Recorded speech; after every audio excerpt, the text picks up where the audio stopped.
I'm obsessed with figuring out a way to replicate high quality. I'd like my videos to be the best, and I want to produce them at a consistent clip. It's a balance because I don't want the quality to be sacrificed for quantity. I'd rather figure out the optimal way to do both. I don't believe that I'm going to make the Mona Lisa every time. And honestly, why would I? I have little skills in painting or drawing. But I would like to have a certain standard that I reach with every creation I make. At least, that's what I shoot for. There's also the issue of frequency.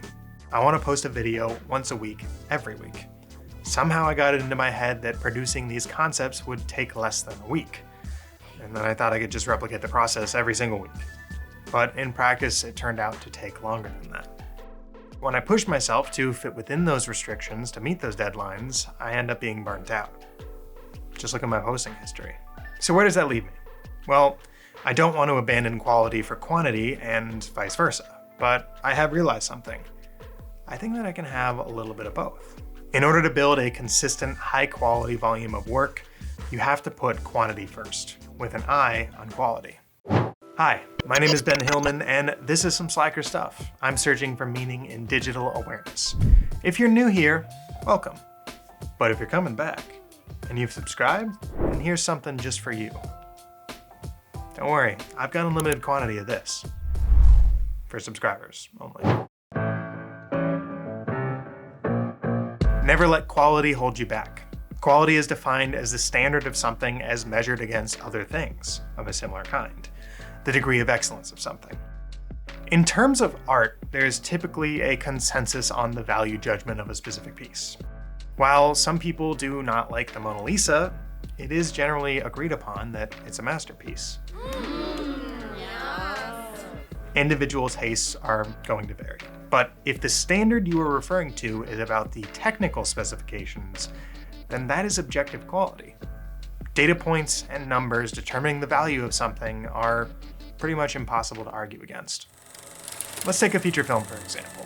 It could have the best screenplay, flawless acting, and the sound design. Let me tell you about the sound design. Ooh, baby, that sound design is perfect. But there's one problem. The camera is out of focus the entire time. Now, does this ruin the movie? This is a measurable level of poor quality, and it has the ability to make or break whether you enjoy something or you do not. Of course, there are always going to be folks who are more forgiving with this than others, and maybe they still enjoy the film. But it's definitely putting the filmmaker in a much worse position when trying to communicate a message. You may not be able to make out certain expressions on an actor's face from an otherwise flawless performance. Or you're too concentrated on the indistinguishable landscape shot to appreciate the spectacular score. Maybe you even forgot to hit the like button, but honestly, you would never forget to hit the like button. That's so easy. One real-world example I can think of is a Harry Potter musical. If you haven't seen that or Star Kid's other work, I definitely recommend checking them out. The show is a musical parody about Harry Potter, if you didn't get that from the title. The music is great, the story is great, the acting is great, but the image quality is slightly better than the recording of your middle school talent show. The camera is shaky, it can struggle with finding focus, and being that it's over 10 years old, it's a little bit pixelated. Do these objective flaws take away from the quality of the piece? In some folks' eyes, I'm sure they do, but personally for me, I can look past them.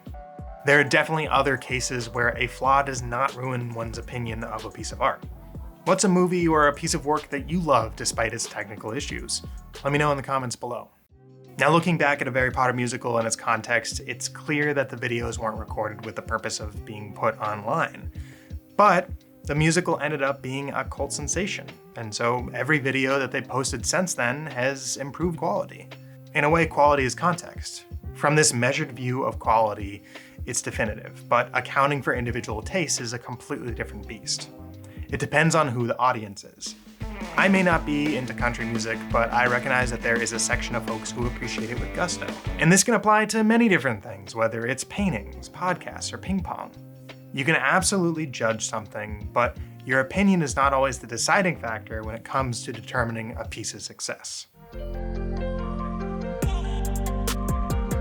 Quantity leads to quality. The more you do something, the better you get.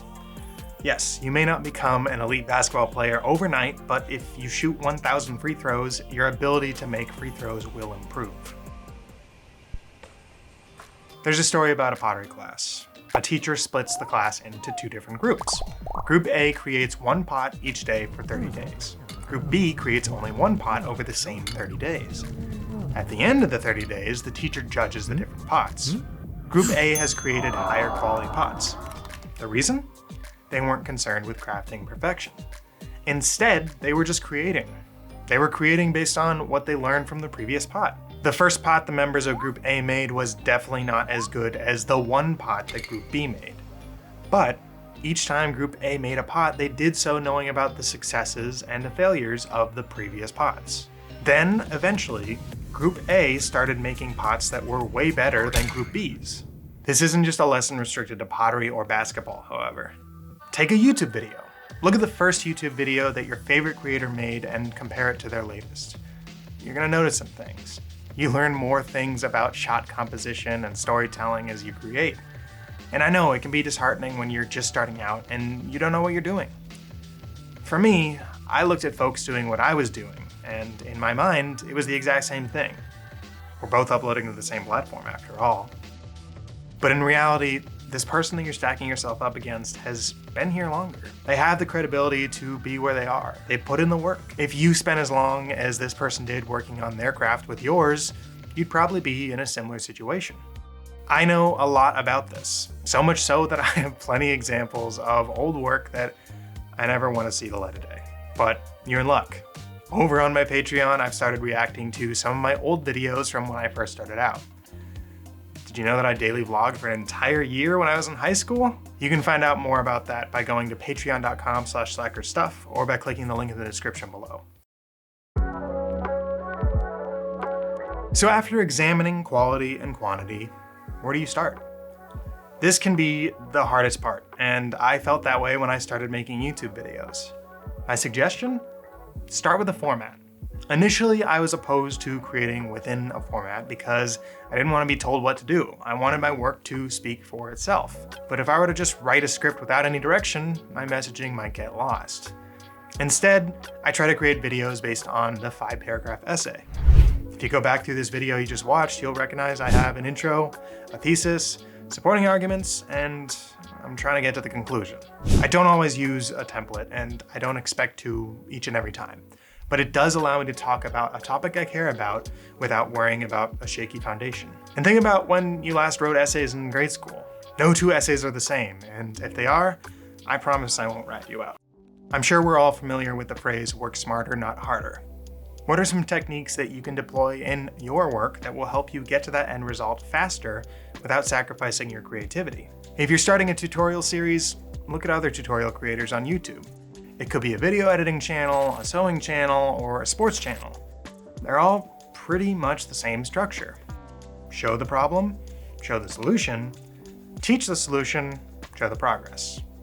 This is a super basic template, but it is replicable. The problem will vary from video to video, but the structure remains. If your goal is to solve a problem for folks, you're not doing your creativity any disservice by following the same roadmap as what has been done before. I still get nervous when I think about creating within a template. It can feel confined within a box. However, it doesn't have to be like that. It's a tool that you can use. It's not a rule that you have to follow. So should you care about quality? I think yes, but it shouldn't necessarily dictate the direction you head.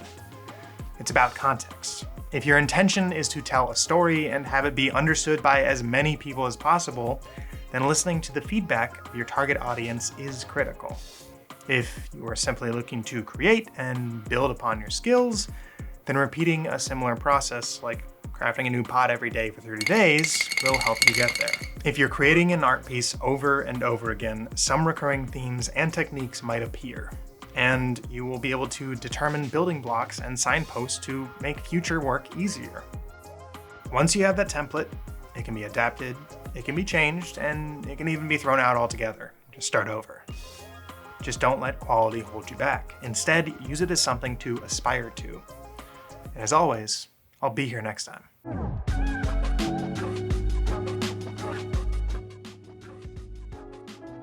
We're redoing this. I'm obsessed with figuring out P. more effort that I put into something, every little bit being perfect is trying to... Yeah, I was opposed to this